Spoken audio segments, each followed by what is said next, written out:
poco más en profundidad acá. La idea es hacer la clase un poco más dinámica, así que quiero que participen. Les voy a ir haciendo preguntas, porque bueno, muchas de estas cosas, sobre todo las cosas del repaso, son cosas que vieron en la clase anterior, así que espero que no se hayan quedado dormidos en la clase anterior, ¿sí? Bien, estas son las distintas partes de un puente grúa. Espero que la próxima vez que vayan al IMAE presten atención al puente grúa y lo miren un poco más en detalle. No lo pasen por alto como normalmente uno hace cuando desconoce los temas, ¿sí? Un puente grúa está compuesto principalmente por dos vigas, que suelen llamarse vigas principales o vigas del puente. Generalmente está confeccionada con secciones tipo cajón, porque bueno, van a ser vigas o elementos que tengan torsión, por ende es conveniente que sea una sección cerrada, que se apoyan en otras dos vigas, ¿sí? Que son las que alojan las ruedas del puente grúa y llamamos vigas testeras, ¿sí? Por encima de las vigas principales corre el carro que lleva todo el aparato. Perdón, ¿se ve mi cursor, no? ¿O no se ve? Sí, sí se ve. Se ve. Perfecto. Vamos a poner el puntero así se ve mejor. El carro que lleva todo el aparataje, el tambor, el motor, etcétera, para poder hacer el movimiento de izaje y descenso de la carga. Luego tendremos un aparejo que puede venir incorporado con lo que usualmente denominamos percha, que son elementos, todo depende de cómo sea la operatoria dentro de la nave, pero puede ser que, a ver si puedo dibujar, puede ser que esto venga colgado un elemento con esta forma, ¿sí? Y con otros dos ganchos en sus extremos para levantar cargas que posean una mayor longitud, ¿sí? Entonces nos da dos puntos de agarre más alejados. A su vez, este puente grúa puede ser que se opere mediante lo que se denomina una botonera, ¿sí? Entonces, en este caso no es más que un cable que desciende del puente grúa y que una persona, un operario, acá perdonen esa línea, pero un problema del PowerPoint. Un operario caminando a lo largo de la nave opera el puente grúa, con lo cual hace que bueno, los puentes grúa que tengan esta operación sean limitados en cuanto a velocidad de traslado,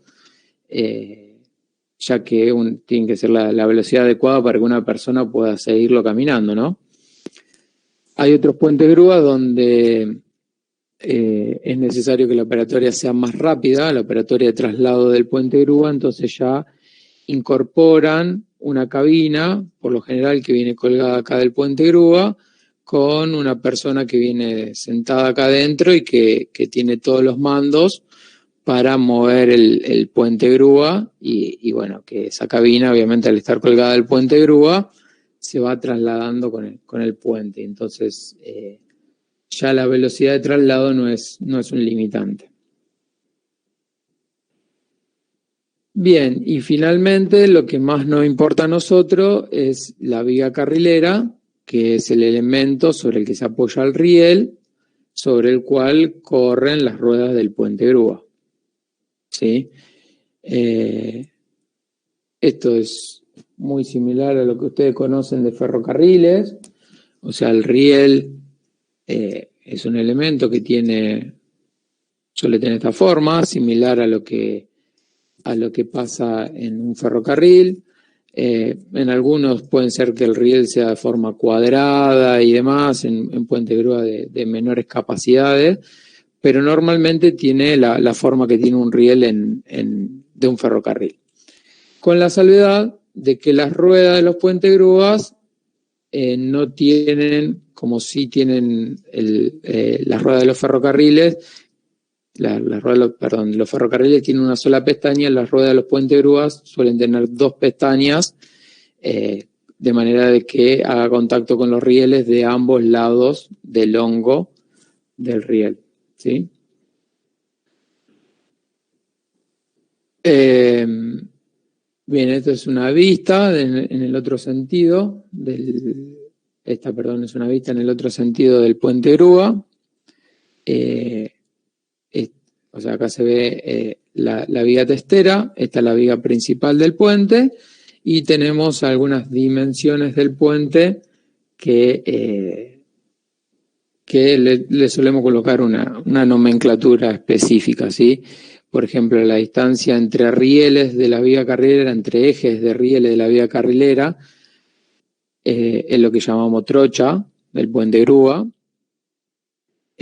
Tenemos acá ciertas distancias que solemos denominar gálibos, son las distancias libres que tenemos que dejar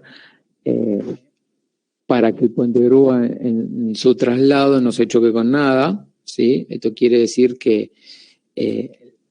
el cordón inferior de la cabreada no puede estar a una distancia menor que H más 100 del lomo superior de las vigas del puente, para evitar cualquier problema de interferencias. Ni el cordón inferior de la cabreada, ni cualquier lámpara, ni cualquier objeto que nosotros decidamos colgar de la cabreada, por supuesto.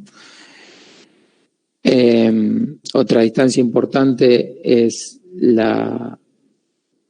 esta distancia A, que es la distancia al centro del gancho, que es un poco lo que nos define a nosotros. Hacemos una vista transversal de la nave, ¿sí? Acá tenemos el puente grúa, tenemos el gancho. Esta distancia es muy importante definirla, ya que es la distancia libre al suelo, desde el gancho al suelo, y es la que un poco nos define todas las operaciones que podamos hacer. No vamos a poder izar la carga más arriba de este punto, y por lo tanto nos va a definir la distancia en la cual podemos mover la carga en vertical. Todo eso viene definido por el fabricante del puente grúa, por supuesto. Otra distancia importante es esta distancia C, que es la distancia a la cual se puede acercar el gancho a la viga carrilera. También es importante porque nos define en la operatoria, nos define cuál es el sector en el cual podemos mover cargas. Y a su vez también es importante porque cuanto más chica sea este valor de C, o sea, más cerca esté el gancho de la viga carrilera, más influyente va a ser la carga que les comentaba Marcelo, de peso del carro y peso de la carga útil para una viga carrilera, ¿sí? Esto piensen que el puente no es más que una viga apoyada,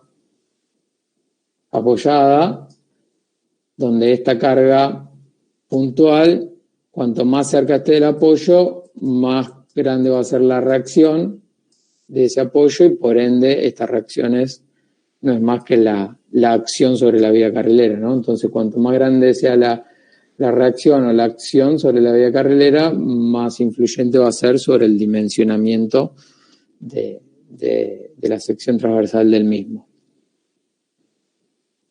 Y si vamos ahora al otro sentido, o sea, una vista en este sentido, escucha que feo que se ve, una vista en este sentido, es lo que vemos acá abajo.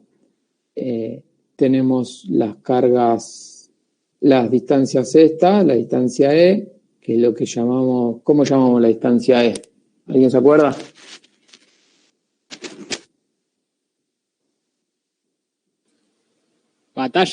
Batalla, perfecto. Es la distancia entre ruedas del puente grúa. Y la distancia D, que es la distancia entre paragolpes del puente grúa. Esta distancia también es importante porque si tenemos sobre la vía carrilera dos puentes grúa, esa distancia es la que un poco define cuál va a ser la separación entre esta carga P, que es la carga de una de las ruedas del puente grúa, y la siguiente carga P, que es la carga del puente grúa que esté operando en la misma nave. ¿Sí? ¿Se entiende, chicos? Ahí vamos. Sí, profe.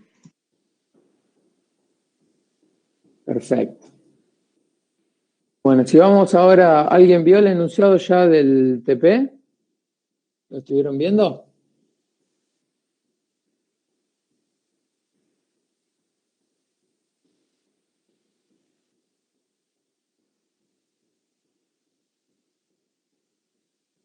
¿Nadie lo vio?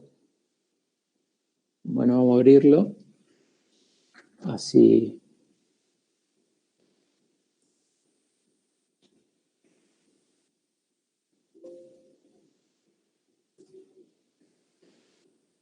Así lo tenemos a la mano.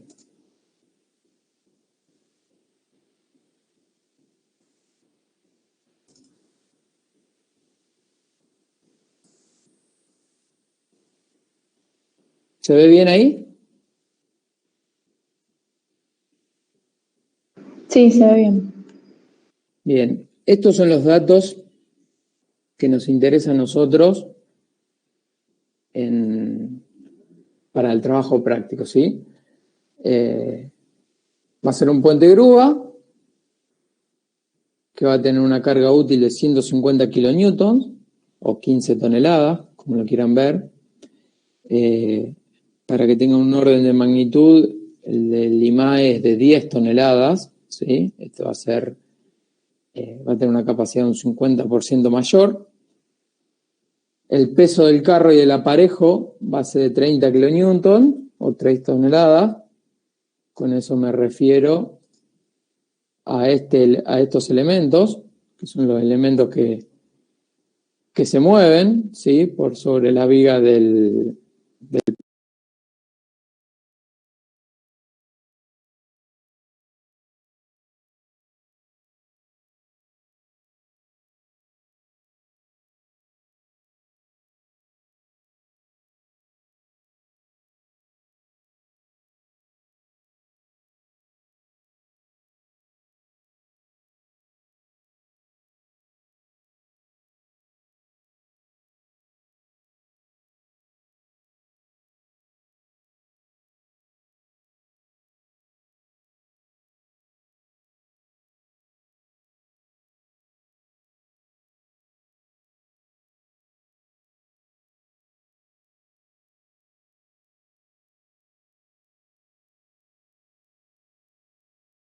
de mayor capacidad, empezamos a tener vigas testeras donde en lugar de colocarle 2 ruedas, le colocamos 4 o 6, o lo he visto hasta de 16 ruedas, ¿sí? Por una cuestión de que esas ruedas soportan una carga máxima, ¿sí? Que es la carga concentrada, producto de la reacción, ¿no? De lo que hablábamos antes. Entonces, a medida que el puente grúa empieza a ser cada vez más grande, necesito colocar más rueda para que esa carga concentrada sea más pequeña. Y a su vez, lo que logro colocando más ruedas es que el tren de carga sea cada vez más largo y por ende reduzco los efectos o las solicitaciones sobre la vía carrilera. Entonces, de mínima, un puente grúa puede tener 4 ruedas, porque si tiene menos de 4 es inestable, ¿se entiende? Entonces, de mínima arrancamos en 4 ruedas, pero de acá para arriba pueden tener muchas más. Todo depende de la capacidad. La separación de las ruedas va a ser de 2 metros, o esto es también lo que llamamos batalla, ¿sí? Y el riel que va a estar arriba de la vía carrilera, va a ser un riel de 40 por 40, o sea, una sección cuadrada de 40 por 40. No va a tener la forma esa del riel, la forma que vimos antes del riel tipo ferrocarril con el hongo, sino que va a ser directamente una sección cuadrada de 40 milímetros por 40 milímetros. Entonces, si vamos ahora a los datos del trabajo práctico, un resumen de esos datos. La luz de la vía carrilera va a ser de 550 milímetros, 5.500 milímetros, 5 metros y medio, que es básicamente la distancia entre pórticos. Eso sale de la estructuración, ¿sí? Que para hacer más simple el trabajo práctico nosotros le damos la estructuración, pero normalmente esto es un trabajo que hace el proyectista. Esta distancia de 5.500 milímetros, la distancia entre pórticos, va a ser la luz que tenga la vía carrilera. La trocha, que era la medida que veíamos antes, la distancia entre ejes de rieles o entre ejes de vía carrilera, va a ser de 22.400, que no es más que esta distancia, ¿sí? Que también le damos este valor.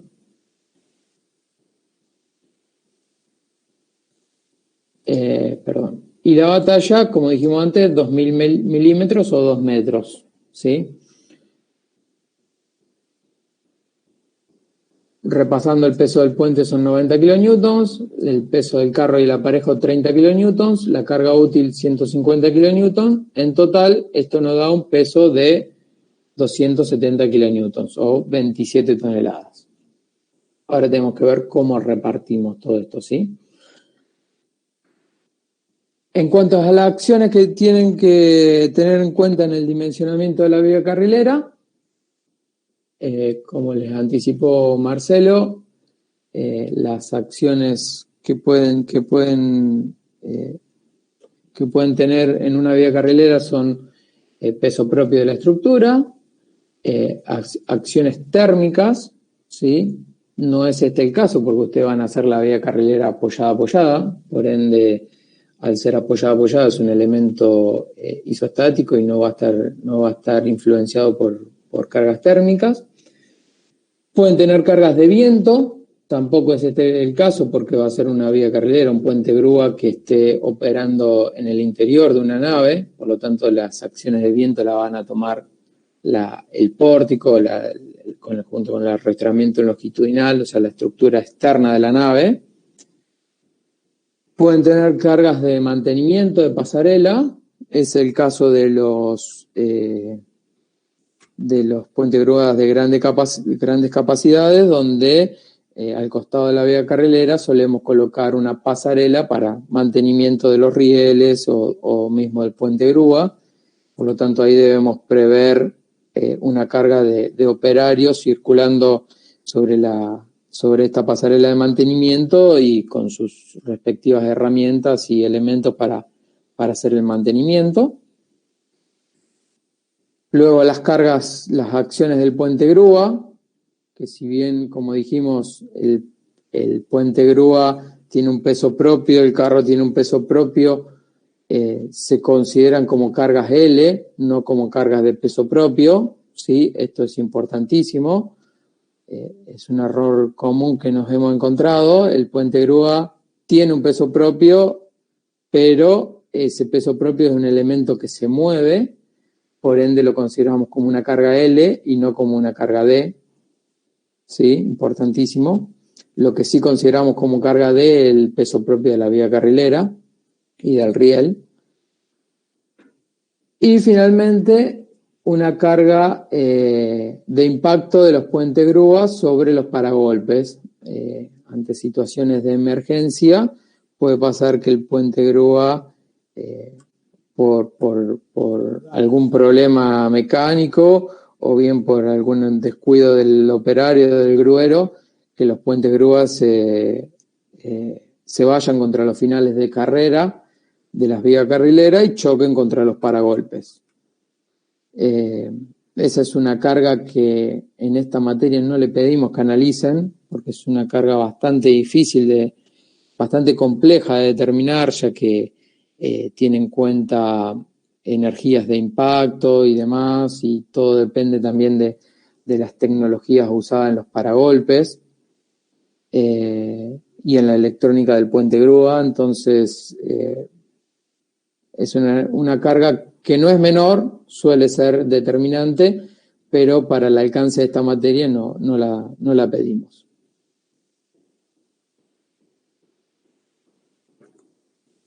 Bien, entonces, dentro de estas cargas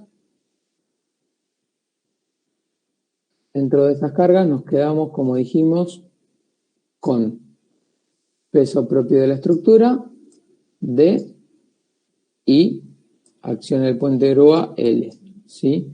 O sea, todo nuestro dimensionamiento de la vía carrilera se reduce a dos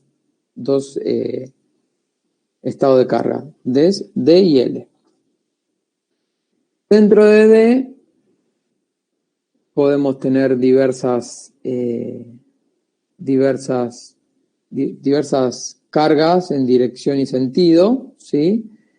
Por un lado las cargas verticales, que son estas cargas verdes, que dentro de las cuales tenemos que tener en cuenta el impacto, ¿sí? ¿Alguien se acuerda cuánto es el porcentaje de impacto que vamos a tener en cuenta? ¿Que vieron antes con Marcelo? 25. Perfecto. 25%. Ese es un valor que establece el reglamento, pero que es completamente aproximado. Se desconoce con exactitud cuál es el valor o sea, cuál es la influencia de las cargas dinámicas, porque esto no es más que hacer una simplificación de cambiar lo que son cargas dinámicas por cargas estáticas. Nosotros hacemos el cálculo como si fuesen cargas estáticas, pero en la realidad son completamente dinámicas. Entonces, esa influencia de las cargas dinámicas es completamente desconocido y ese 25% no es más que una aproximación. Luego tenemos lo que son cargas horizontales, ¿sí? A ver, vamos a poner puntero. Las cargas horizontales, que son las cargas estas que vemos, cargas horizontales transversales, que son las que están marcadas como el color rojo, que son producto, como les dijo Marcelo antes, de la aceleración o desaceleración del carro y del posible bamboleo que tenga la carga. Y finalmente, las cargas horizontales en el otro sentido, que es lo que denominamos cargas longitudinales, que son estas cargas en azul, que son producto de la inercia de aceleración y desaceleración del puente grúa y del bamboleo de la carga en el otro sentido. Acá no aparecen, pero junto con estas cargas azules estarían las cargas que antes les mencioné de impacto, posible impacto del puente grúa sobre los paragolpes.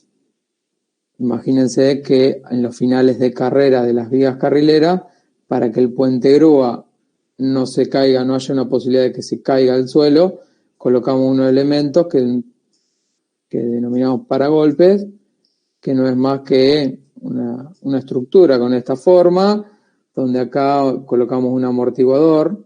Esto es un amortiguador que lo que hace es disminuir progresivamente la energía del impacto de este puente grúa sobre el paragolpe. Y esa es la carga que dejamos de lado en esta materia, ¿sí? Bien, yendo a lo que es el trabajo práctico de ustedes, tenemos que calcular las reacciones verticales de las ruedas sobre de las cargas sobre las vías carrileras, ¿sí? Las reacciones que van a ejercer las ruedas sobre el riel y por ende sobre la vía carrilera. Yo acá le coloqué la fórmula, ¿sí? Pero ¿quién me dice de dónde salen estas fórmulas? ¿Qué es lo que estamos considerando acá? ¿Por qué I1 e I2, que son las ruedas de un lado del puente grúa, valen PB sobre 2, donde PB es la carga del carro más el aparejo más la carga útil, y PA sobre 4, que es la carga del puente grúa? ¿De dónde sale esta fórmula? ¿Qué es lo que están considerando?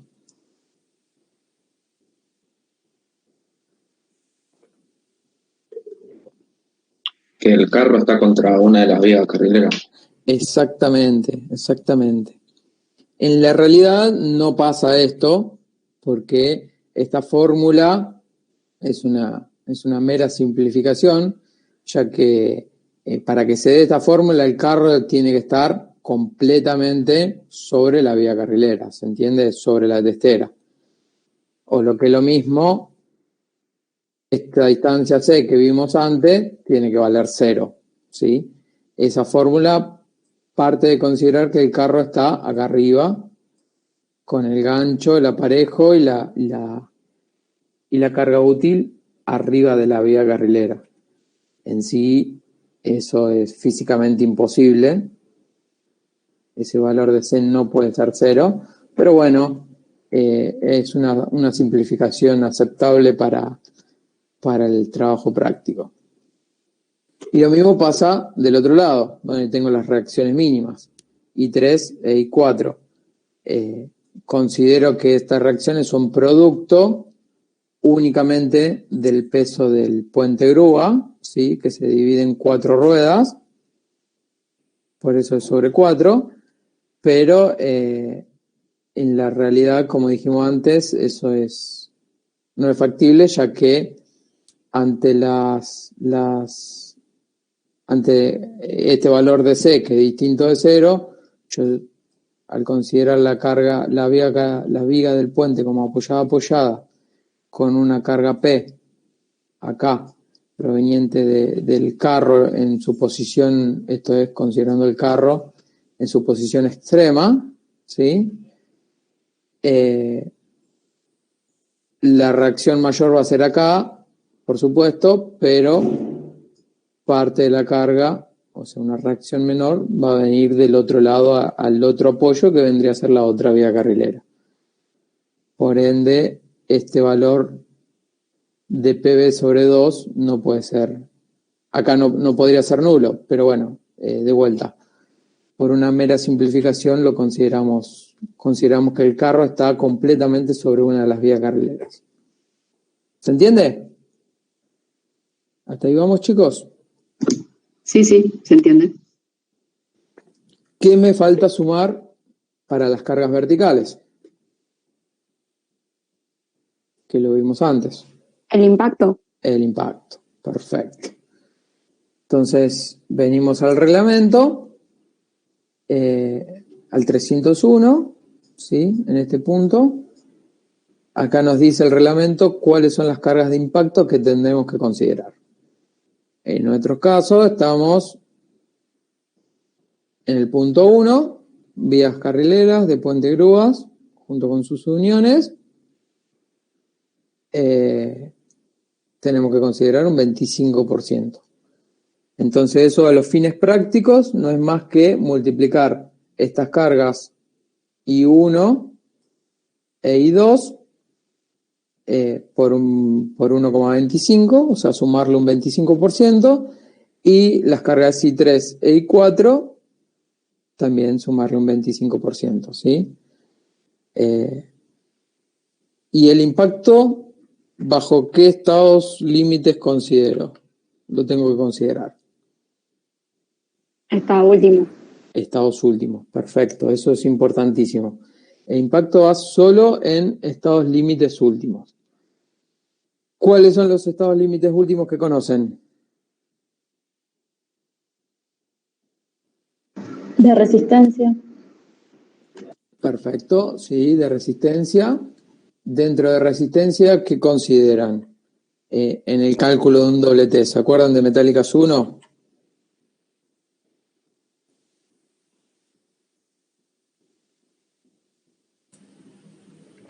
$1,2 de L por más 1,6 de, perdón, 1,2 de D más 1,6 de L. Perfecto, esa es la combinación de carga. Pero a lo que me refiero es los estados límites para el cálculo de resistencia. ¿El pandeo lateral torsional puede ser? Excelente. Pandeo lateral torsional es uno. ¿Qué otros tienen? ¿Qué otros posibles estados límites tienen que me impactan sobre la resistencia, me pueden limitar la resistencia a un perfil doble T? ¿Abollamiento? Perfecto, abollamiento del ala y del alma, o pandeo local, lo que es lo mismo, pandeo local del ala y del alma. ¿Qué otro me dijeron que no llegué a escuchar?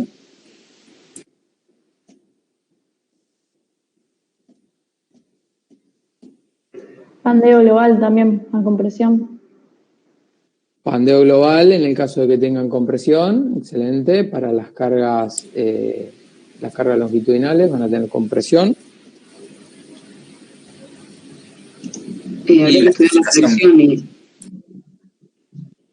¿Cuál es el otro? En realidad el primero de todos por el que todo el mundo debería comenzar, arrancaron de atrás para adelante. ¿Cuál es el primero que evaluamos? Rotura o falla. Plastificación, exacto. ¿Sí? Cuando no existe ninguna, consideramos que sobre el perfil o sobre la sección no puede existir ninguna inestabilidad. ¿Se entiende? Y en este caso, en la vega carrilera, en este curso, le vamos a sumar otro estado límite último, que es el de carga concentrada, ¿sí? Que lo vamos a ver, como le dije, más adelante o la clase que viene. Y como estado límite de servicio, la flecha. la flecha, perfecto. Y de vuelta vamos a sumar un estado límite de servicio en este curso, que es la fatiga, ¿sí? La fatiga, eso es también muy importante. La fatiga siempre se evalúa en servicio, no en estado límite último.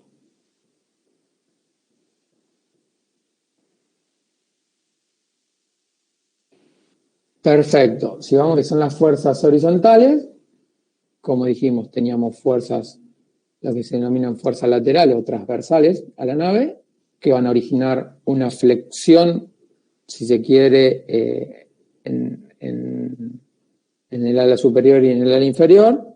Después lo vamos a ver bien por qué. Y una fuerza longitudinal, que es la que origina una tracción o una compresión en la vía carrilera. Estas cargas HL son las longitudinales, mientras que estas cargas HT son las transversales. De vuelta, vamos al CIRSOC. El CIRSOC nos dice, como carga transversal, tenemos que considerar el 20% de la suma de la carga nominal del puente grúa y el peso del carro, más el aparejo de izaje, ¿sí? ¿Se entiende? Esto es 20% de lo que llamábamos PB. Mientras que como fuerza longitudinal consideramos el 10% de la máxima carga por rueda que tiene el carro. O sea, el 10% de estas cargas que llamamos P o que anteriormente llamamos I1, I2, I3 e I4. Si lo vemos acá detallado, las cargas transversales, que en esta filmina denominamos X, son el 20% de lo que denominamos PB, que era la suma del carro, más el aparejo, más la carga útil, ¿sí?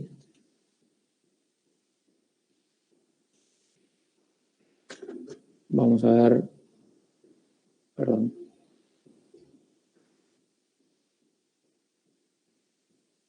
Acá están. PB era 30 kN carro masa parejo y 150 kN carga útil. Entre las dos suman 180 kN, que si lo multiplican, sacan el 20% de eso, ¿sí? Y lo dividen por 4. ¿Por qué dividido por 4? Porque consideramos que las 4 ruedas hacen contacto al mismo tiempo sobre el hongo del riel, ¿sí? Da un valor de 9 kilonewtons por cada una, mientras que las longitudinales, o estas cargas que denominamos Z, son el 10%, como veíamos antes, el 10% de la carga vertical. La carga vertical antes era I1 y 2 eran 112,5 kN, mientras que I3 e I4 eran 22,5 kN. El 10% de eso es lo que debemos considerar como cargas longitudinales. ¿Sí? ¿Hasta ahí vamos, chicos? ¿Se entendió?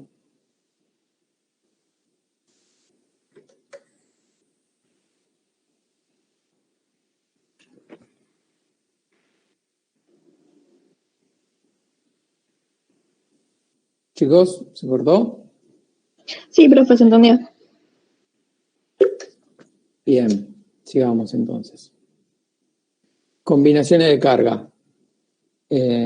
Como bien decía uno de los compañeros, vamos a tener únicamente 2 combinaciones de carga en estado límite último, ya que las demás, digamos, ya que lo único que tenemos es D y L.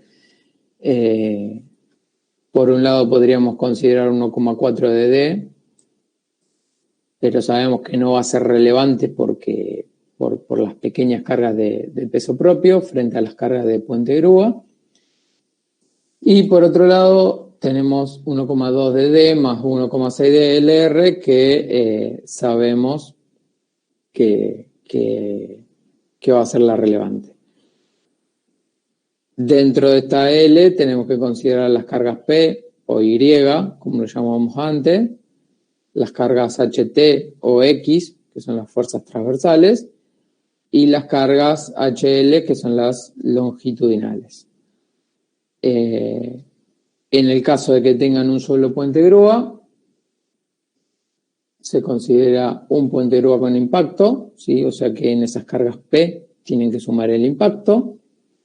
Mientras que si tenemos 2 puentes grúas, normalmente por una cuestión de probabilidad, o sea, es muy poco probable que los 2 puentes grúas estén izando la carga sobre la misma viga carrilera con la misma posición del carro al mismo tiempo y se produzca el impacto en los 2 puentes grúas al mismo tiempo. Cuando consideramos 2 puentes grúa, los consideramos sin impacto. Es una cuestión únicamente de probabilidad de ocurrencia de la carga. Sí puede darse en el caso de que, como les decía Marcelo antes, por determinado motivo se decida que puede haber una situación dentro de la operatoria de la nave en donde se decida levantar una carga con los 2 puentes grúa al mismo tiempo, ya sea porque la carga sea de gran magnitud o bien porque la carga es de grandes dimensiones que no me permite levantarla con un único puente grúa. Esa situación tengo que tenerla en cuenta en el cálculo de la viga carrilera, ¿sí? Y ahí puede pasar de que necesite considerar el impacto de ambos al mismo tiempo. En cuanto a estado límite de servicio, deformaciones, flecha y fatiga, la única combinación posible que tengo es D más L, ¿sí? Esto es bien simple.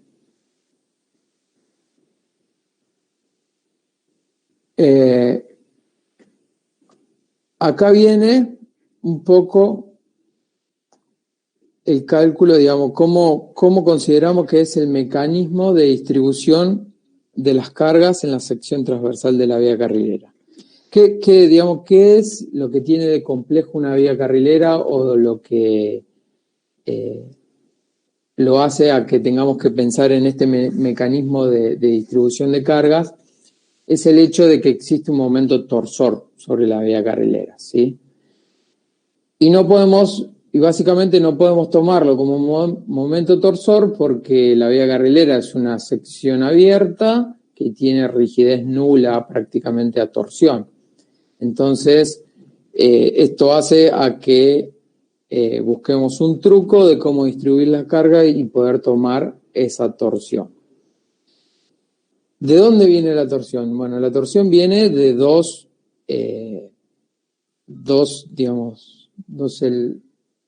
efectos distintos. Por un lado, la excentricidad que se produce en la carga vertical, ¿sí? Es muy difícil o imposible asegurar, por las tolerancias de montaje, por las tolerancias de fabricaciones, etcétera, que la carga P o la carga Y de la rueda sea centrada con el hongo del riel y más aún centrada con el centro de corte de la vía carrilera. Entonces, sí o sí va a aparecer una excentricidad en esa carga vertical que produzca un momento torsor, ¿sí? En la sección de la vía carrilera. Pero a su vez tenemos las cargas horizontales transversales que van a estar aplicadas con un cierto brazo de palanca respecto de ese centro de corte, ¿sí? Que es lo que acá denominamos, bueno, no le pusimos nombre, pero ese brazo de palanca hace que este momento torsor se amplifique.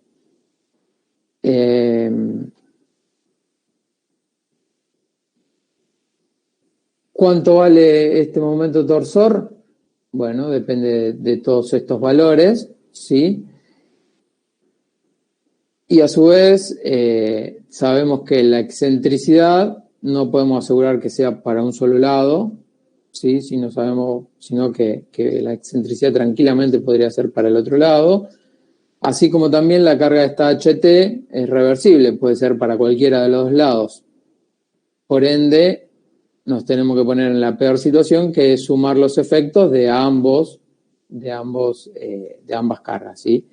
El momento torsor va a valer P por E más HT por, en este caso no es de 1, sino que el valor este acá, ¿sí? Entonces, si lo simplificamos esto, lo reducimos lo llevamos a un sistema equivalente. Esto lo pueden pensar como una viga que se encuentra apoyada con un voladizo, donde los apoyos estos, por quiénes van a estar, quiénes van a ser los apoyos de esto, van a ser el ala superior y el ala inferior de la vía carrilera, que son básicamente los elementos que tienen resistencia horizontal, ¿sí? A la flexión horizontal en un perfil doble T. Entonces, esto lo podemos asemejar a una viga que está apoyada con un voladizo, con una cierta carga P excéntrica del eje de esa viga, ¿sí? Y con una carga HT que va a estar aplicada acá en el voladizo. Si nosotros resolvemos este diagrama, nos va a dar la carga esta. Perdón.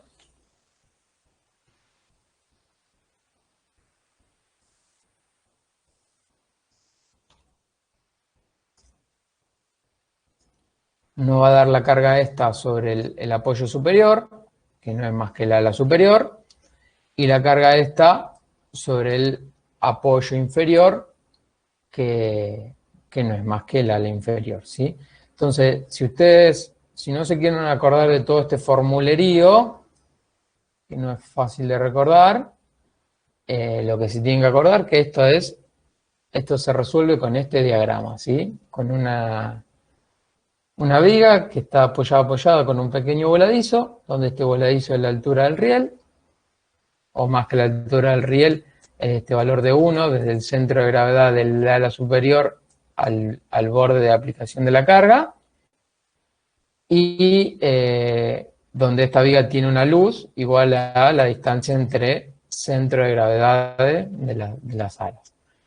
Y esta reacción va a ser el valor este de HTS que tengo que aplicar en el ala superior, mientras que esta reacción será el valor de HTI a aplicar en el ala inferior. ¿Cuál es mayor de las dos? ¿Quién se anima? ¿La superior? La superior, sí, porque para que esto esté en equilibrio, este diagrama esté en equilibrio, la suma de esta HT, ¿sí?, más esta carga en el ala inferior tiene que ser igual a la carga en el ala superior. Es la única manera de que esto esté en equilibrio. Por ende, la carga en el ala superior siempre, pero siempre va a ser mayor que la carga en el ala inferior. ¿Se entendió, chicos? Sí. Perfecto. Ahora tenemos que pasar a calcular las solicitaciones sobre la vía carrilera. O sea, ya tenemos las cargas.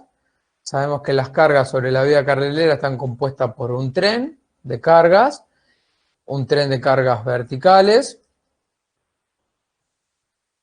No puedo creer que haga esto.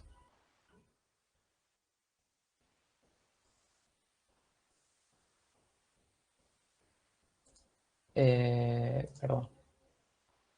Si esta es nuestra vía carrilera, las cargas van a estar compuestas por un tren de cargas verticales, más un tren de cargas horizontales sobre el ala superior, más, imagínense que esta es la vía carrilera, la pucha.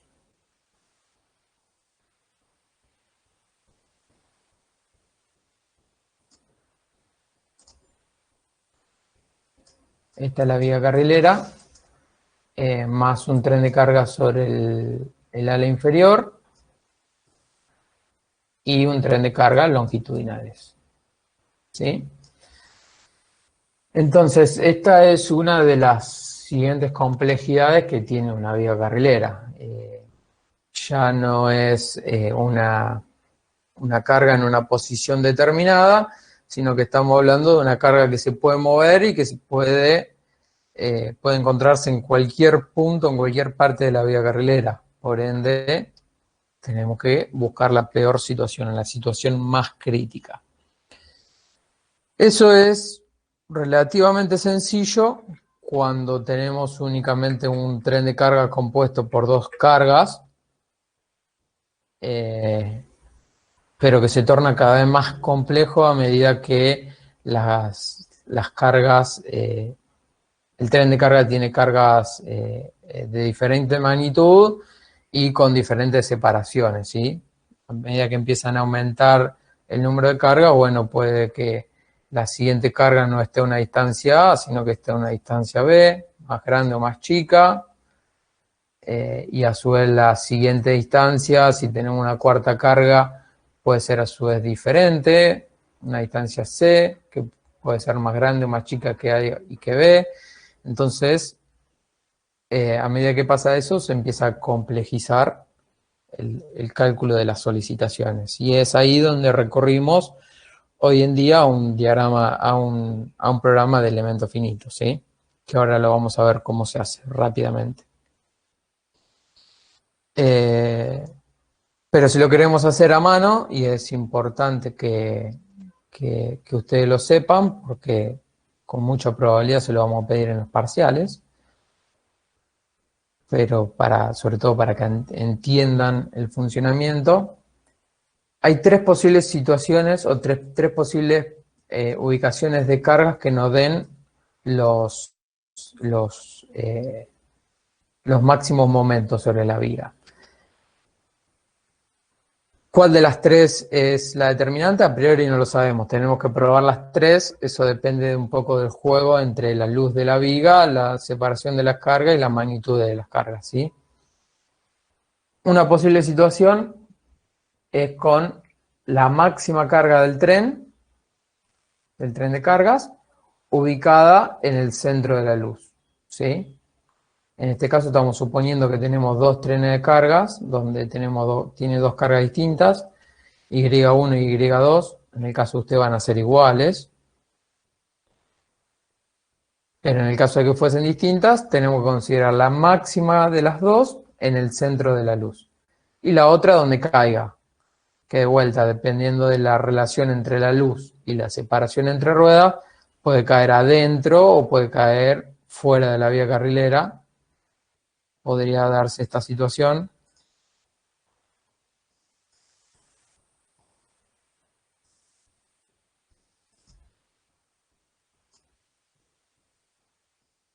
Donde esta carga I2 caiga acá, ¿sí? Y en ese caso no va a ser determinante para mi vía carrilera, ya que recuerden que las vías carrileras son apoyadas, por ende va a caer en la viga continua. En la viga que, con continua quiero decir a la viga que le sigue, pero que es una viga completamente diferente, un elemento estructural completamente diferente a la viga que estoy analizando.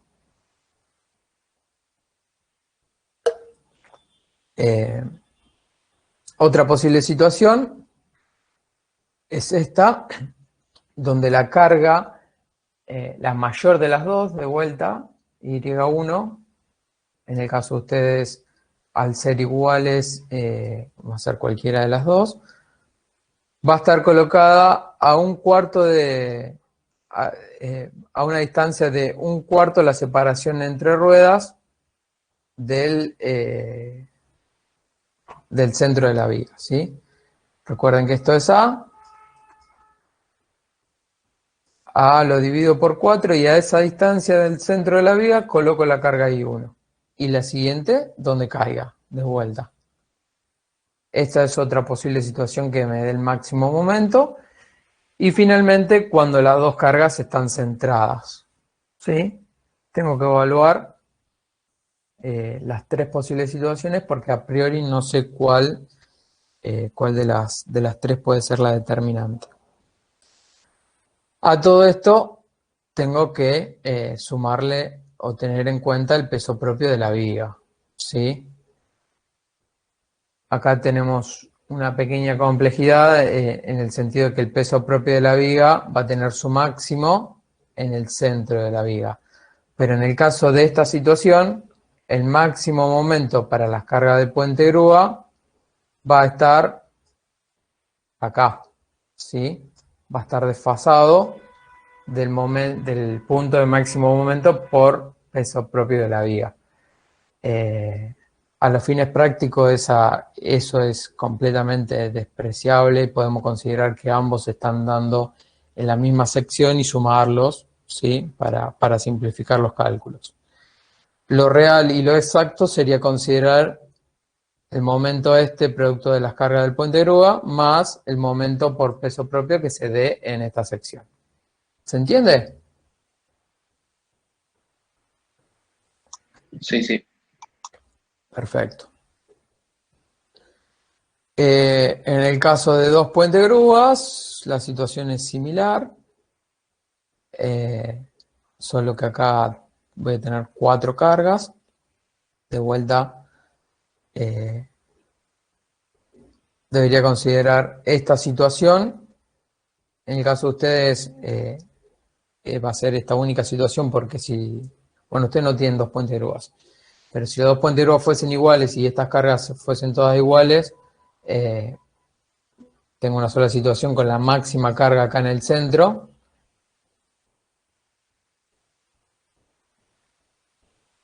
Si fuesen distintos, tengo que evaluar ambas posibilidades, ¿sí? Con la máxima carga o la que le sigue en el centro de la viga. De vuelta, tengo que volver a la posible situación donde una de las cargas caiga a una distancia del centro de la viga igual a 1/4 de la separación entre ruedas. Y finalmente las dos cargas centradas, ¿sí?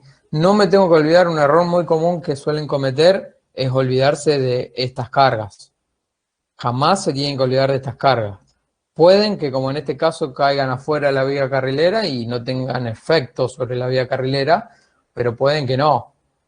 Puede que pase como acá y la carga caiga adentro, entonces tengo que considerar la influencia de las 3 cargas, ¿sí? Eso es importantísimo que lo consideren.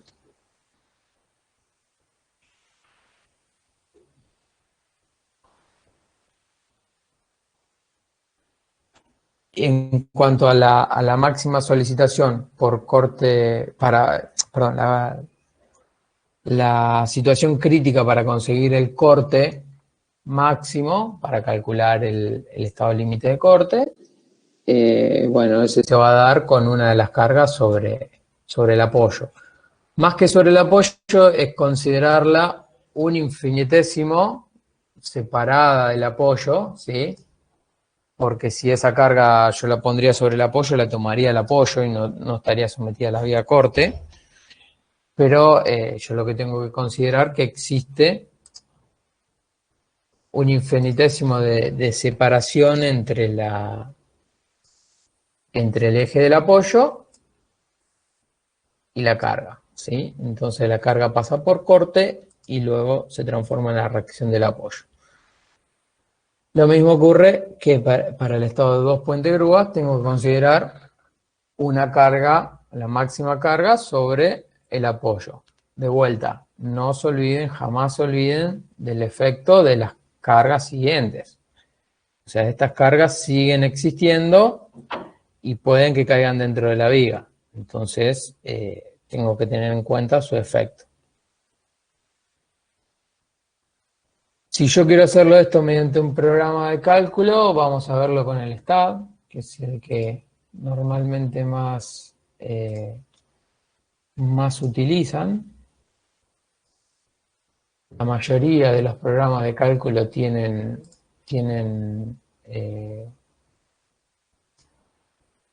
la opción esta de hacer un cálculo con cargas móviles. No todos los programas, pero la mayoría lo tienen. Entonces, vamos a ver rapidito cómo lo harían si lo tienen que hacer en STAAD. Primero modelar la viga. Acuérdense que su viga tenía 5,5 metros. ¿Sí? Entonces, esto es una viga que va a tener, le vamos a poner cualquier sección transversal. Total es un isostático, por ende no voy a tener, digamos, la inercia de la sección transversal no va a influir en los resultados, ¿sí? Se ve la pantalla, ¿no es cierto, chicos? Sí, profe. Excelente. Como apoyos dijimos que una viga que está apoyada, por ende le voy a poner un apoyo fijo únicamente para que no sea inestable, mientras que el otro apoyo va a tomar únicamente cargas verticales.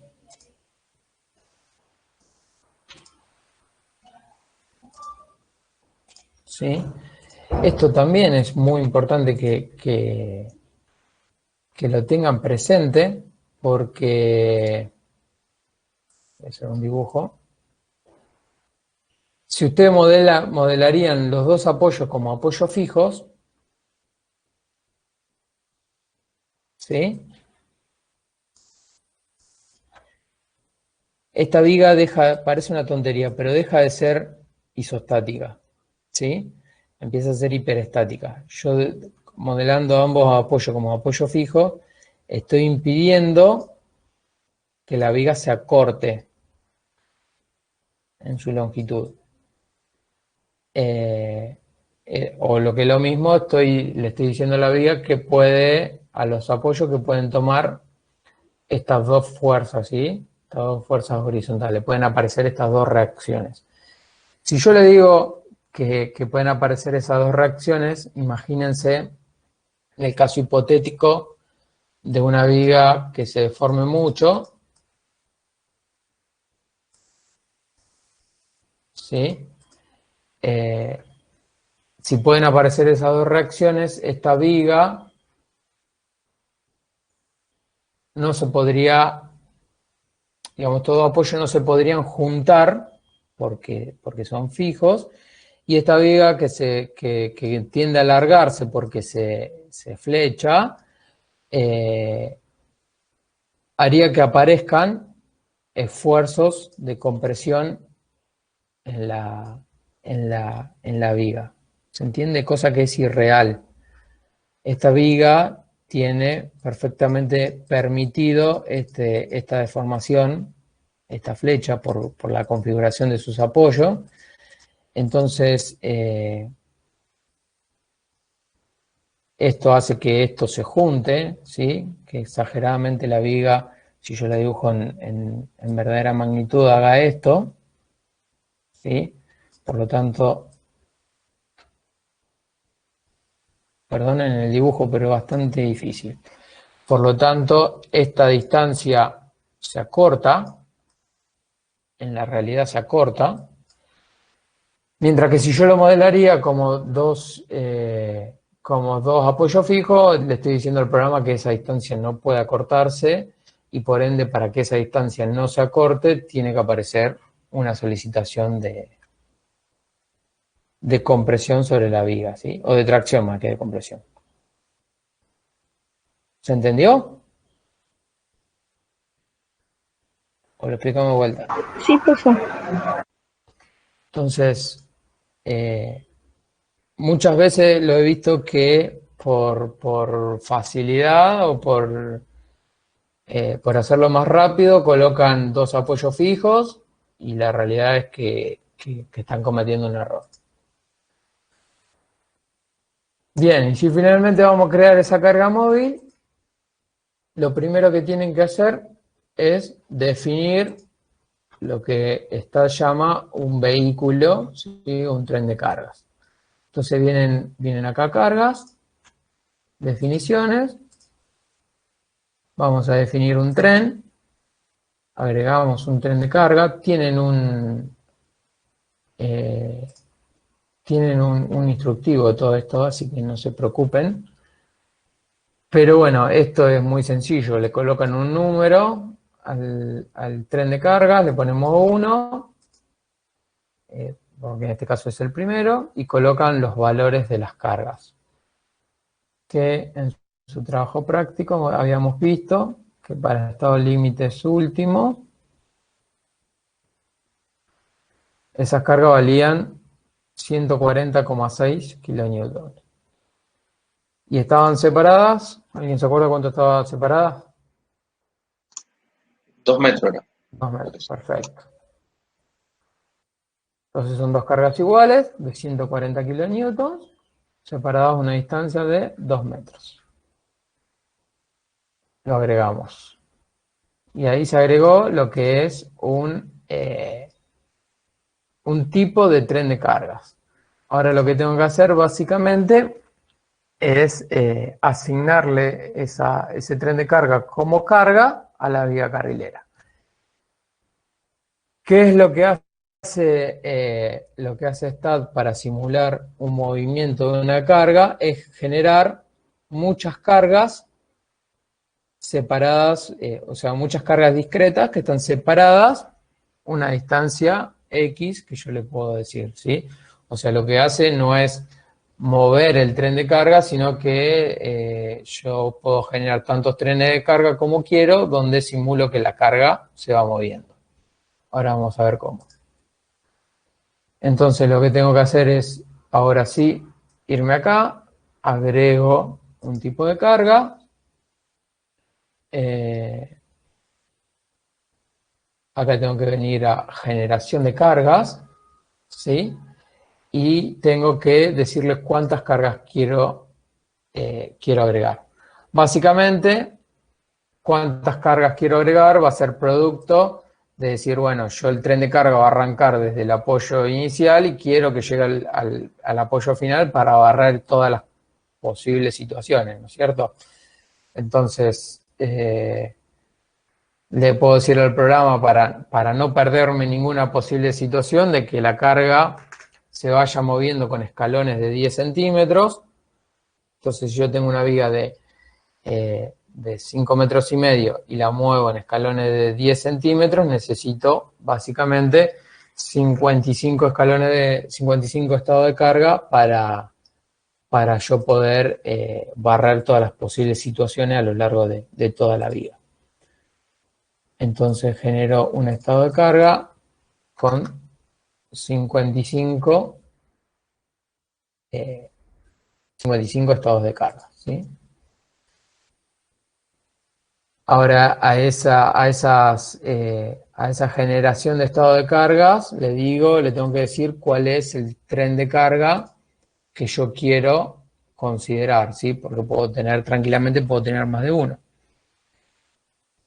Entonces ahora me paro sobre este icono, le digo agregar, y acá es donde le digo cuál es el rango desde el cual tiene que comenzar, cuál es el rango en realidad, en qué eje se tiene que mover.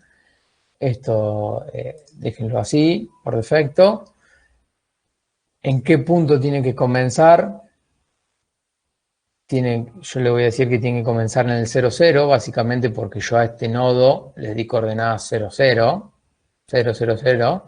Tranquilamente le podría haber dado coordenadas, no sé, podría haber dicho que este nodo tenía coordenadas 10 en X, entonces debería haber puesto 10 acá.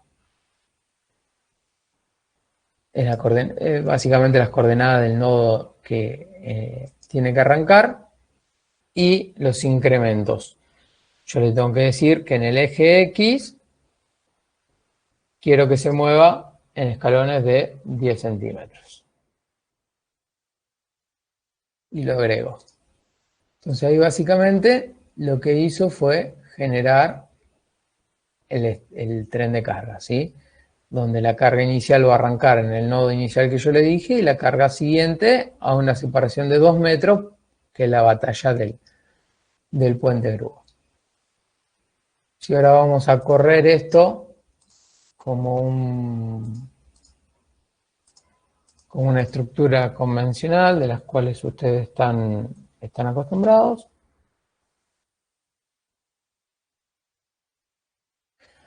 Vemos que me da 10 warnings. Vamos a ver cuáles son los warnings. Y básicamente los warnings son porque la segunda de las cargas, o sea, esta carga, la primera, va a arrancar y al cabo de 55 escalones de carga va a llegar hasta acá. La siguiente me está avisando que cae fuera de la estructura. Nada más que eso. En este caso puedo digamos, no darle bolilla a estos warnings, ya que no van a ser influyentes en los resultados. Entonces ahora vemos que esto es un plan de carga, donde el estado 1, dos cargas separadas, dos cargas de 140,6 kilonewtons, separadas a 2 metros, donde el estado 1 va a ser la carga en esta posición, mientras que el estado 2, ya la carga se corre 10 centímetros, el estado 3 se corre otros 10 centímetros, y así sucesivamente yo simulo, bajo escalones de carga discreto, simulo un movimiento de una carga. Podrían hacerlo tranquilamente con escalones de carga de 5 centímetros para no perderse nada, para estar seguro de no perderse nada. Y bueno, y acá en las cargas finales lo que le decía, la segunda carga desaparece porque cae en la otra vía carrilera que yo no modelé, por ende me tira esos warnings. ¿Se entendió, chicos? Sí, profe. Excelente. Vamos a seguir. Profe, Sí. a la hora de sacar después la mayor solicitación, el mayor momento, vemos la envolvente de ese estado de cargas, digamos. Sí, pueden verla. No, O no, no mira, aparece. no aparece en envolvente. Buen punto. Pensé que sí aparecía, pero no. De cualquier manera es simple. Esto es, O le apuntamos, como dijo Marcelo, a la de un cuarto, tres cuartos y de ahí vamos viendo. en realidad, una vez que ustedes lo modelan. Ah, sí, te tira la envolvente, perdón. Esta va a ser la envolvente de momentos. Si quieren saber cuál es el peor estado, es simple. Esto lo que hacen es, le piden que para esa viga le dé las solicitaciones, le quiero decir que me las ordene por el momento Z, que el momento en el eje de mayor inercia, y me va a tirar una tablita donde acá está ordenada, están ordenadas la solicitación en el momento Z. Arranca en 0 porque, bueno, considera que el momento en este sentido es negativo, entonces yo lo que tengo que hacer es buscar el mínimo más que el máximo, que sería este punto, 257, este es mi momento máximo, que el momento no es más que el momento en este punto. Si quiero saber cuál es el estado de carga, yo puedo ver que el estado crítico es el estado 24, ¿sí? Entonces me vengo acá y este es mi estado 24. Si quiero saber cuáles son las posiciones de carga, no es más que esta viga, digamos, esta carga avanzó 24 veces el escalón que yo le dije. Entonces, si el escalón era 10 centímetros, rápidamente podemos ver que esta carga está a 2,40 m del apoyo. ¿Se entiende? Sí, sí. Este es el máximo momento de 2,57. Acá hay 2,40. Y acá hay 2,40 más 2. O sea, acá hay 2. El total es 4,40.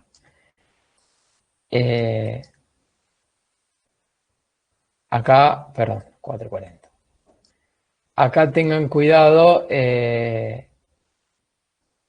puede pasar que el máximo momento sea a los 2,45, ¿sí? O a los 2,35, o a los 2,37, no lo sé. Y por ende me esté perdiendo de ese máximo momento porque el escalón de carga que yo le puse de 10 centímetros no me lo tomó. Entonces ahí es donde viene la importancia de hacer un número primero a mano para saber que no me esté perdiendo de eso. Lo que me está dando es razonable, ¿sí? ¿Se entiende? Sí, profe. Dado que el esfuerzo computacional tampoco es complejo, yo le diría que pongan escalones de cargas pequeños y van a estar seguros.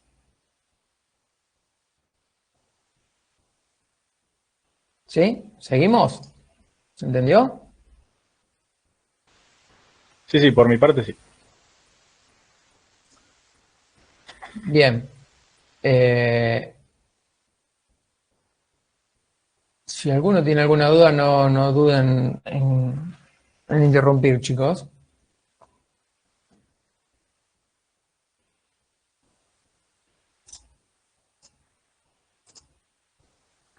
Bueno, como solicitaciones últimas que tenemos que sacar, no es más que el momento flector vertical, el momento flector en el ala superior, horizontal en el ala superior, y momento flector horizontal en el ala inferior. Luego el corte, ¿sí? Que se va a dar cercano a los apoyos. Para hacer un predimensionamiento, bueno, esto lo vimos antes, lo vieron antes con Marcelo, pueden basarse en estado límite de servicio, ¿sí? Considerando la flecha, pueden hacer un predimensionamiento de la altura necesaria del perfil para obtener la inercia mínima necesaria y así cumplir con el estado límite de deformaciones, y a partir de ahí calcular el resto de los estados límites. Para esto, basándonos en lo que dice el reglamento, esto está en el apéndice L, donde nos establece las deformaciones máximas que podemos tener en estos elementos. Bueno, ya lo vieron esto, pero sin impacto, acuérdense de esto. Para vía carrilera de puente grúas solemos andar en L sobre 800, vía carrilera, de puente grúas mayores a 20 toneladas o 200 kilonewton en L sobre 800, mientras que si el puente grúa es más pequeño de 20 toneladas, en L sobre 600 para deformaciones verticales. Acuérdense que estos son valores siempre orientativos, o sea, son valores estándar que suele dar los reglamentos para una ayuda al proyectista, pero siempre lo más conveniente es basarse en las limitaciones establecidas por los fabricantes de puente grúa, ¿sí? Lo mismo pasa con las deformaciones horizontales. Yo tengo que cumplir con determinadas deformaciones horizontales para que las pestañas de los rieles no empiecen a chocar contra los hongos de los rieles y así tener desgaste en las ruedas y desgaste en los rieles. Por eso tengo que tener una deformación máxima de L sobre 600 aproximadamente, y en función de eso puedo basarme para hacer este predimensionamiento y tener una sección una sección bastante aproximada con la cual arrancar, y no arrancar en el aire a dimensionar. Luego, espesores mínimos recomendados. Espesores mínimos también podemos considerar espesores mínimos para que la sección sea compacta, para que no tengamos problemas de abollamiento. Eso lo pueden ver en función de lo vamos a ver más adelante, de las tablas del capítulo B del reglamento. Bueno, esto es lo que hablábamos antes de la flecha, esto es de las tablas del capítulo B del CIRSOC. Entonces me dice que para alas de doble T, para que una sección sea compacta, la relación tiene que, digamos, lambda P, o el lambda, la relación entre B sobre T, tiene que ser menor a este valor. Fíjense que este valor depende pura y exclusivamente del material, porque depende del módulo de elasticidad y la tensión de fluencia. Por ende, este valor es constante, fijo. Yo sé qué material voy a usar. Y en función de estas relaciones, es decir, bueno, para aprovechar mejor la sección, le coloco un espesor y un ancho determinado para que la sección sea compacta. Lo mismo pasa con el alma, ¿sí?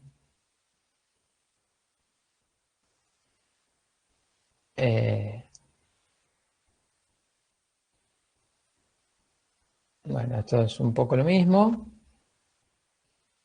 Distintos casos de la tabla. Esto lo vieron en Metálicas 1, así que lo pasamos rápidamente. Y lo pueden consultar desde el reglamento. Bien, si vamos ahora a los estados límites últimos que ustedes tienen que considerar. O sea, ya llegamos a un punto donde sacamos todas las solicitaciones manualmente, o las metimos en STAD y sacamos las solicitaciones. Y ya tenemos lo que es momento flector vertical, momento flector horizontal en el ala superior, momento flector horizontal en el ala inferior y corte, ¿sí? Entonces ahora tenemos que ir a dimensionar la viga carrilera por resistencia, o sea, por estados límites últimos. ¿Cuáles son los estados límites que tenemos que considerar? Ni más ni menos que lo que me nombraron ustedes antes.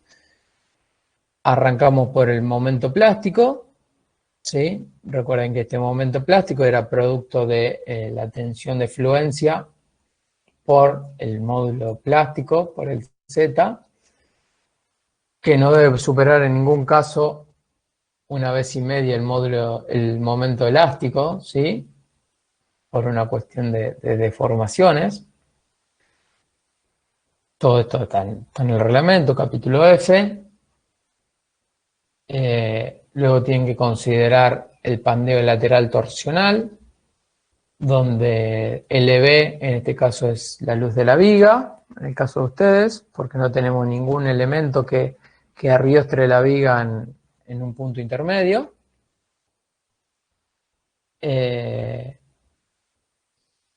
Y de vuelta, sea el perfil T laminado o soldado, tienen que calcular los LP y los LR de acuerdo al capítulo F. Para los perfiles laminados tienen la ayuda de que en los perfiles, los IPB que le pedimos nosotros en la tabla del INTI, fíjense en las últimas columnas, ya el reglamento le da el valor de los LP y del LR. Importantísimo, acuérdense que ustedes tienen dos valores de LP y de LR. Uno de ellos es si la carga está aplicada, no es lo mismo que la carga esté aplicada en el ala superior, donde ante un posible pandeo del ala comprimida, este sistema es autodestructivo porque la carga se mueve a este punto y por ende aumenta la excentricidad y por ende aumenta el momento y así sucesivamente hasta que esto colapsa a un sistema donde la carga esté aplicada en el ala inferior,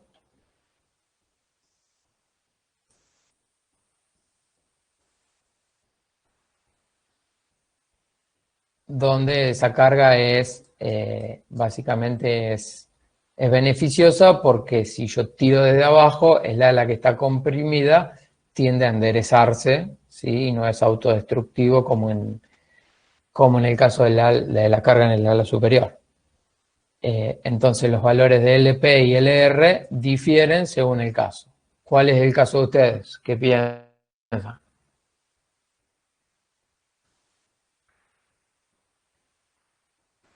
No, la carga está arriba. Arriba, ¿sí? Es más, es aún peor, la carga no está arriba del ala superior, está más arriba del ala superior, porque ustedes acá tienen el hongo, el riel, perdón, con su hongo, y la carga está acá arriba. Y por ende, esto es aún peor que si la carga estuviese en el ala superior. Bueno, el CIRSOC no contempla esta situación de que la carga esté un poco más arriba del ala superior, por ende hacemos la simplificación de considerarla en el ala superior. ¿Sí?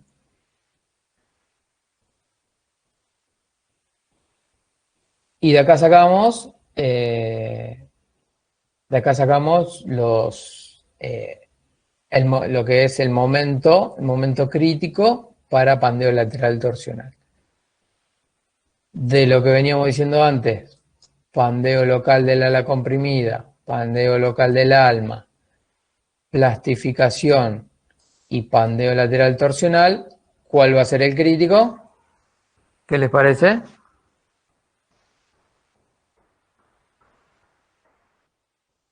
El pandeo. ¿Qué pandeo? Lateral torsional. Bueno, sí, normalmente es el pandeo lateral torsional, pero conceptualmente es el mínimo de los cuatro, ¿sí? Tienen que calcular los cuatro y por ende tener en cuenta el mínimo de todos. Ese va a ser el valor que consideremos como valor nominal del momento en X. Normalmente es el pandeo lateral torsional, ¿sí?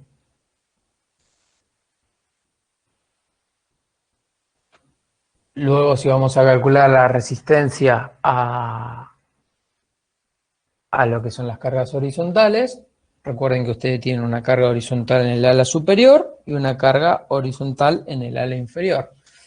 Entonces, ¿cuáles van a ser los estados límites para estos estados?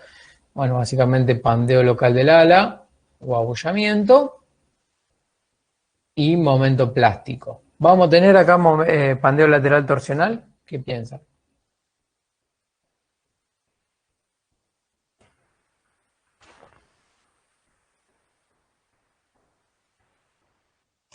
No, porque se encuentra en la menor inercia el perfil. A ver, yo tengo... Ojo con eso, porque yo tengo que esta es mi vía carrilera, ¿no? ¿Sí? Yo tengo, consideremos el ala superior ahora. Tengo la carga en el ala superior. Mi sección resistente a esta carga que antes llamamos HTS, ¿sí? Carga horizontal transversal en el ala superior. La sección resistente para esta carga es únicamente esto, no todo el perfil. Ojo con eso, ¿sí? Porque acuérdense de la simplificación que hicimos cuando tomamos para la resistencia al momento torsor. Dijimos, esto lo tomo con una cupla en el ala superior y una cupla en el ala inferior. Por ende, la sección, perdón, esto es I, la sección resistente a este HTS es el ala superior, mientras que la sección resistente al HTI es únicamente el ala inferior. ¿Se entiende? Sí, súper claro, profe. Entonces, ahora considerando que mi sección resistente a este momento horizontal en el ala superior es únicamente esto, ¿por qué no considero el pandeo lateral torsional? ¿Qué piensan?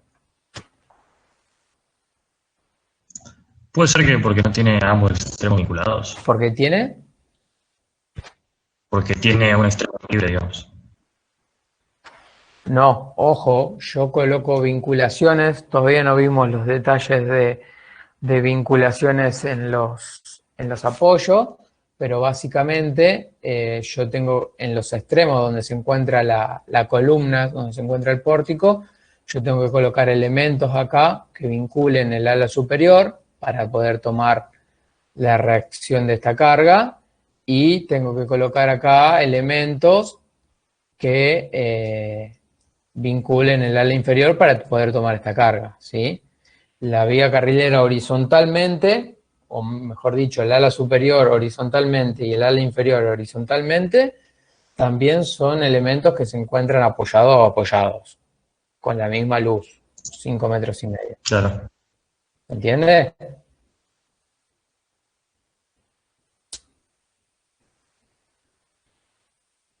¿Qué le parece? ¿Quién se arriesga? ¿Por qué no consideramos el pandeo lateral torsional?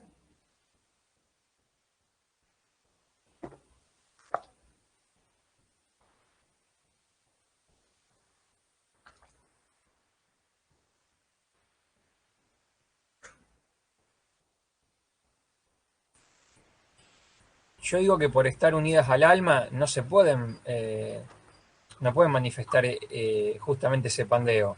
En todo caso se pueden abollar localmente. Exactamente. El LB de esa sección resistente, que es el ala superior o el ala inferior, es cero. Está unida de forma continua al alma. Está bien. A ver, podemos decir que ese arrastramiento es elástico porque depende de la rigidez vertical de la viga, pero bueno, es un perfil que de inercia es importante porque lo calculamos para cargas verticales importantes, por ende esa rigidez va a ser importante, esas limitaciones que tenemos de formación también son importantes, y ese apoyo continuo es fiel como para impedir que pandee el ala superior e inferior, ¿se entiende?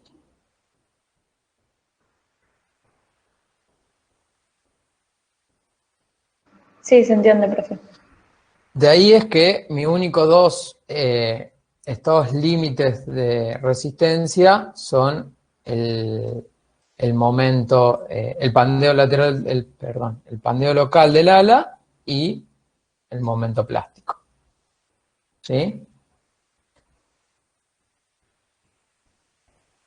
Una vez que yo obtuve esto, que podemos llamar momento nominal horizontal en el ala superior, acuérdense, yo voy a tener dos, momento nominal horizontal o en el eje Y del ala superior, y voy a tener el momento nominal horizontal en el ala inferior, ¿sí?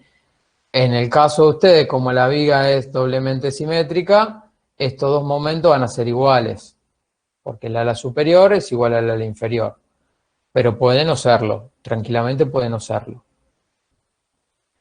Una vez que yo saqué acá el momento nominal en el ala verticalmente y el momento nominal horizontalmente, tengo que venir a calcular lo que llamamos flexión disimétrica o la combinación de ambos, ¿sí?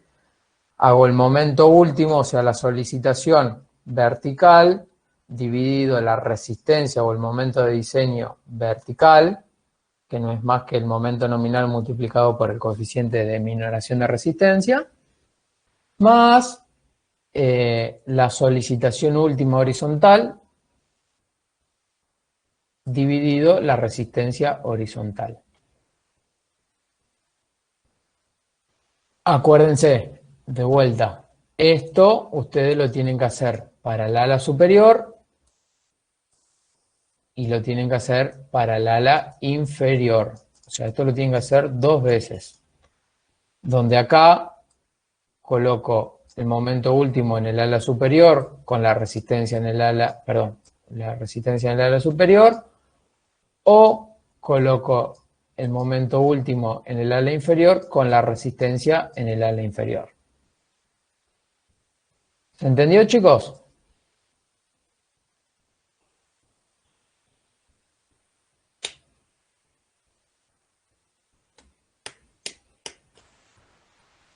Sí, sí, sí.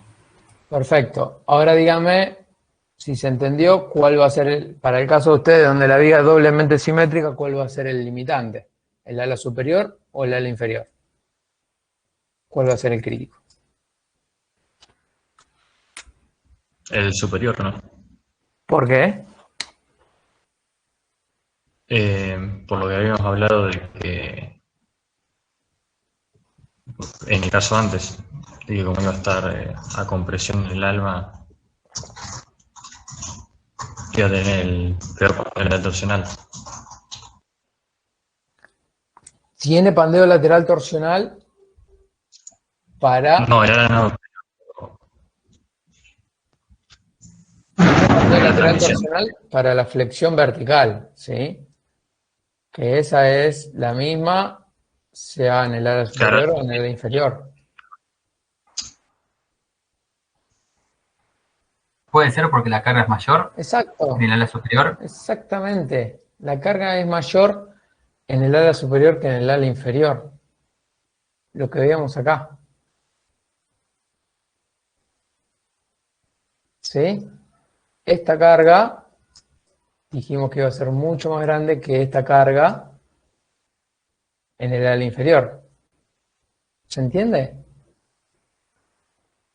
Por ende, este momento va a ser más grande en el ala superior que en el ala inferior.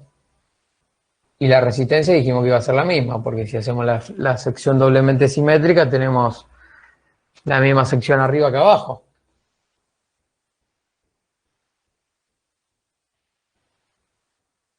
¿Se entendió, chicos? Sí, ahí sí, profe. Sí, profe, sí. Eso no lo podemos asegurar si la sección es asimétrica verticalmente. O sea, si el ala, en muchos casos, para hacer, a raíz de que la carga en el ala superior es mayor que la carga en el ala inferior, si yo tengo que hacer una sección armada, que no es una sección laminada, lo que suelo hacer para optimizar la sección es hacer el ala inferior más chica que el ala superior. ¿Se entiende? Esto es básicamente concentrar la mayor resistencia, la mayor área en los lugares donde tengo la carga más grande. Entonces, en esta situación donde hago el ala superior más grande que el ala inferior, la resistencia es diferente en el ala superior que en el ala inferior. La carga en el ala inferior es más chica, pero la resistencia también es más chica. Entonces esta flexión disimétrica la tengo que calcular en ambos casos. Y en ambos casos tiene que ser menor que 1. ¿Me siguieron? Sí, profe. Bien, excelente.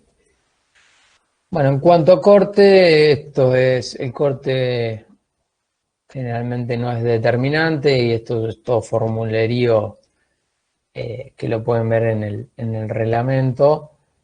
Todo depende de la relación H sobre TW, donde H es la altura del alma. O sea, arranquemos diciendo que en un perfil, no sé si se acuerdan de resistencia de materiales, pero en un perfil WT, el diagrama de tensiones de corte es así, donde se agranda enormemente en el alma y se achica en las alas. Entonces el corte es tomado por el alma casi en su totalidad y por ende lo que tengo que tener en cuenta es la esbeltez del alma.